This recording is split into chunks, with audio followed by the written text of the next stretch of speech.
لوگوں کے ذہنوں میں یہ وسوسہ ڈالتا ہے کہ میں تو دین کے قریب ہو رہا ہوں، اللہ کے قریب ہو رہا ہوں، اور مجھ پر آزمائشیں کیوں آ رہی ہیں؟ سنو سبحان اللہ، اللہ کے حبیب علیہ الصلوۃ والسلام کی کیا شان ہے۔ اعلیٰ حضرت ایسے ہی نہیں کہتے کہ میں نثار تیرے کلام پر، ملی یوں تو کس کو زبان نہیں، وہ سخن ہے جس میں سخن نہ ہو، وہ بیان ہے جس کا بیان نہیں۔ میرے آقا نے کم و بیش 1450 سال پہلے یہ مسئلہ سالو کر دیا۔ حضرت سیدنا سعد بن ابو وقاص رضی اللہ تعالیٰ عنہ فرماتے ہیں کہ میں نے عرض کی یا رسول اللہ صلی اللہ تعالیٰ علیہ وسلم، سب سے زیادہ مصیبتیں کن لوگوں پر ہیں؟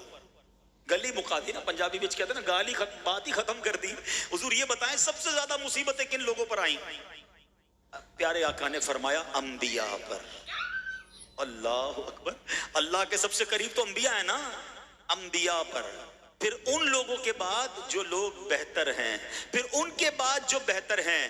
سنو اب اگلا جملہ، بندے کو اپنی دینداری کے اعتبار سے مصیبت میں مبتلا کیا جاتا ہے۔ اگر وہ دین میں سخت ہوتا ہے اس کی آزمائش بھی سخت ہوتی ہے، اگر وہ دین میں کمزور ہوتا ہے تو اللہ عز و جل اس کی دینداری کے مطابق اسے آزماتا ہے۔ بندہ مصیبت میں مبتلا ہوتا رہتا ہے یہاں تک کہ اس کے دنیا میں ہی اس کے سارے گناہ بخش دیے جاتے ہیں۔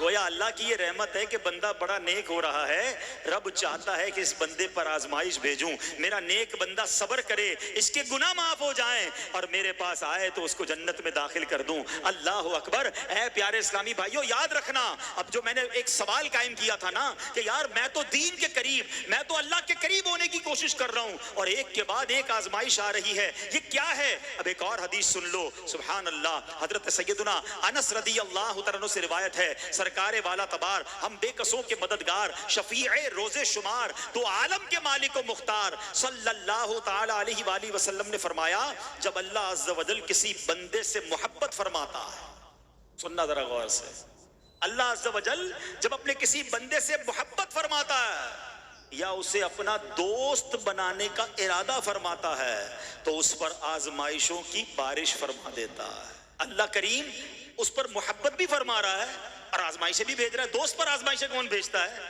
دوست کو تو راحتیں ڈالی جاتی ہیں۔ ہائے ہائے، اب یہی تو امتحان ہے، یہی تو چیک ہے۔ سنو، نبی پاک فرماتے ہیں جب اللہ اس پر آزمائش بھیجتا ہے نا، وہ بندہ اپنے رب کو پکارتا ہے، اے میرے رب عز و جل، تو اللہ فرماتا ہے میرے بندے تو جو کچھ مجھ سے مانگے گا میں تجھے عطا فرماؤں گا، تو جلد ہی تجھے دے دوں گا اور اسے تیری آخرت کے لیے ذخیرہ کر دوں گا۔ سبحان اللہ، یعنی اللہ والوں کو آزمایا جاتا ہے، ان کے درجات بلند کیے جاتے ہیں، ان کے گناہ معاف کیے جاتے ہیں۔ تو اے میرے پیارے اسلامی بھائیوں، کبھی بھی یہ ذہن میں خیال مت لانا کہ یار میں دین میں قریب آ رہا ہوں، میری آزمائشیں بڑھ رہی ہیں، سمجھ لو امتحان شروع ہو گیا ہے، ٹیسٹ شروع ہو گیا ہے۔ اب اس ٹیسٹ میں مجھے کامیاب ہونا ہے اور اللہ کے مزید قریب جانا ہے۔ زندگی میں جو گناہ ہو گئے ہیں یہ میرے گناہوں کا انشاءاللہ کفارہ بن جائے گا، میرے درجات کی بلندی کا سبب بن جائے گا۔ اللہ سے عرض کرنا، اے مولا میں تیری رضا پر راضی، میں تیرے فیصلوں پر راضی، اب تک جو دیا تھا تو نے دیا تھا،